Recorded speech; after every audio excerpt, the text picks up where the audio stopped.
Hi, Assalamualaikum. Today we would like to present our project assignment that has been given to us.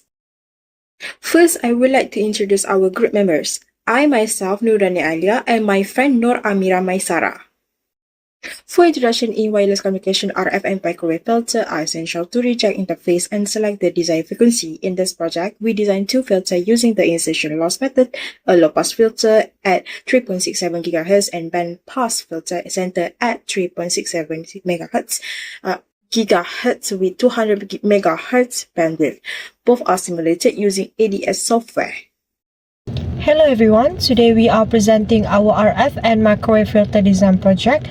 Filters play a crucial role in wireless communications by rejecting unwanted interference and isolating target frequencies. For our low-pass filter, we aim to allow all signals below a 3.67 GHz cut-off frequency to pass smoothly while straightly attenuating high frequencies. We selected a Chebyshev equal ripple response to ensure a sharp, aggressive transition between our pass band and stop band. A band-pass filter only allows a specific range of frequencies to pass while rejecting everything above and below. As shown in the graph, only signal between the lower and upper cut-off frequency fall within the pass band. It is widely used in RF transceiver, satellite communication, and radar systems.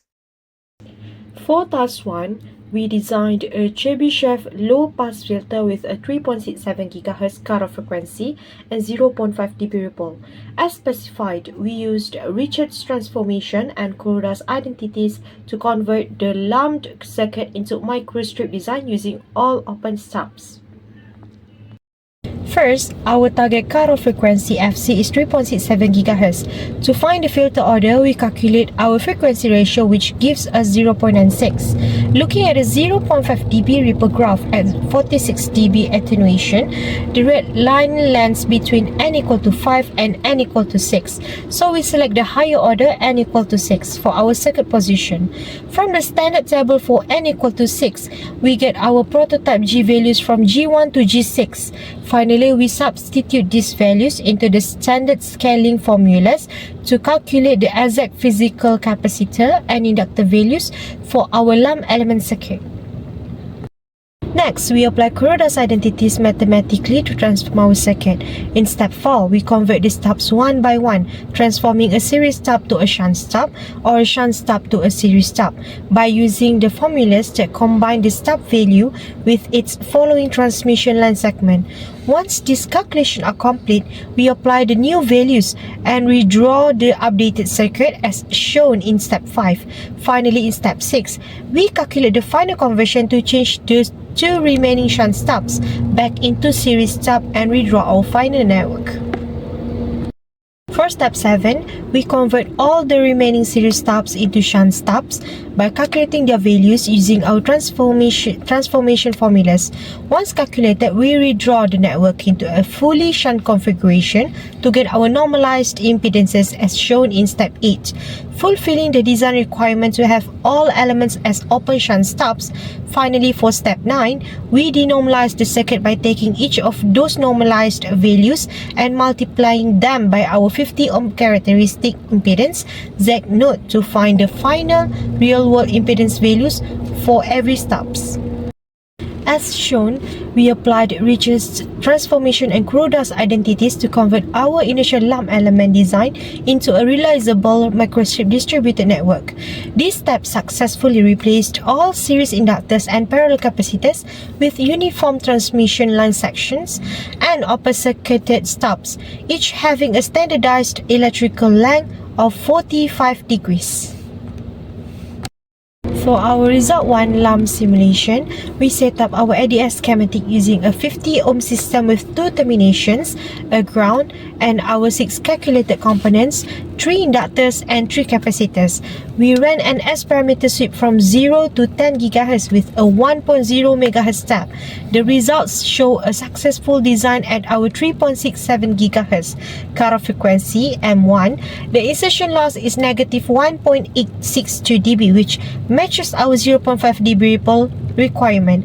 At 7.2 GHz M2, we achieve negative 50.85 dB of insertion loss, easily beating our 46 dB target to block out high frequency noise.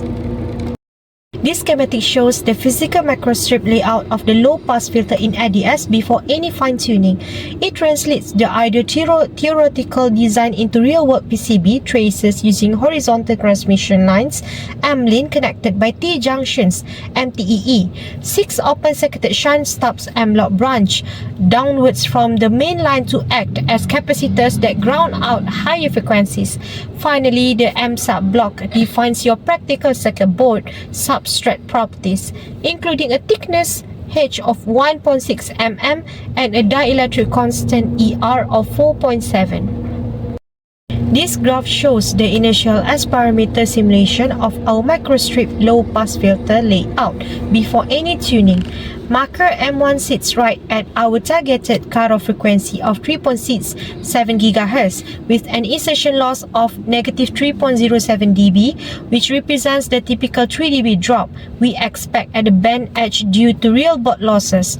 Down in the stop band, marker M2 shows an amazing attenuation of -75.35 dB at 7.2 GHz. This easily crushes our project goal of 46 dB because the physical open stubs naturally created deep dips, transmission zeros around 7 GHz and 8 GHz that completely block out the unwanted high frequencies. This is our schematic diagram in ADS after setting up the tuning and optimization variables. If you look closely at the red boxes under the microstrip lines and open stubs, you can see the T variables next to the length dimensions. This means we've successfully linked these physical parameters to the ADS tuning tool. By doing this, we can easily tweak and optimize the exact lengths and widths of our PCB traces to clean up our pass band ripple and get the exact filter performance we need before moving on to the final layout. We use the ADS tune parameter sliders shown to tweak the length of our microstrip segments and open stubs. By sliding these values around, we got the much better results. You see on the graph, marker M1 shows our cutoff is right at 3.67 GHz with a loss of only -0.54 dB, meaning our wanted signal passes through with almost no loss.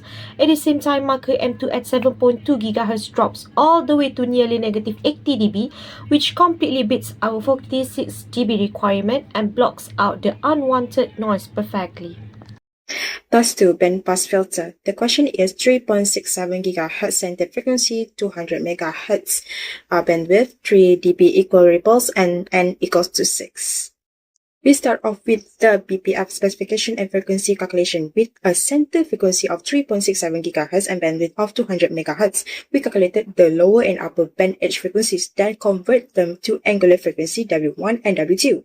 From this, we got the fractional bandwidth delta of 0.0546, which is used in the component calculations. Here we look up the prototype element value from the Chebyshev table for 3 dB ripples at n equal to 6. The highlighted row give us G1 through G7, which are normalized value used to calculate the actual inductor and capacitor values. Using the G value, we calculate all the component values for both shunt and series LC resonators. The shunt inductor range from 25 to 34 picohenry and the series inductor range from 24 to 31 nanohenry.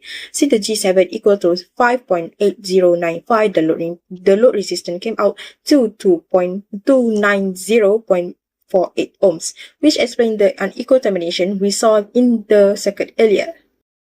After that, we designed PPF circuit. The top diagram is the general topology, a 6-order filter using series and shunt LC resonator. The bottom show the same circuit with all calculated values, like the first shunt inductor at 33.78 picohenry and the capacitor at 55.67 picofarad, with a source impedance of 50 ohms and load of 290.48 ohm. Here we have the ADS simulation result. The graph shown two curves, S11 in blue for detail loss and S21 in red for transition. At marker M2, the center frequency is confirmed at 3.67 GHz with -3.02 dB, matching with our 3 dB ripple spec. Marker M1 and M3 give a bandwidth of around 100 MHz, 180 MHz, close to our 200 MHz target. Overall, the filter performed as expected. In conclusion, we successfully designed a low-pass and a sixth-order band-pass filter using the insertion loss method. By converting the lump elements into a microstrip network and utilizing ADS tuning, we dramatically improved insertion loss from negative 3.075 dB to an efficient negative 0.547 dB. The final simulations confirm sharp stop-band attenuation and a fractional bandwidth of 0.0546, ensuring minimal interference for sustainable RF transceiver systems. That's all from us. Thank you.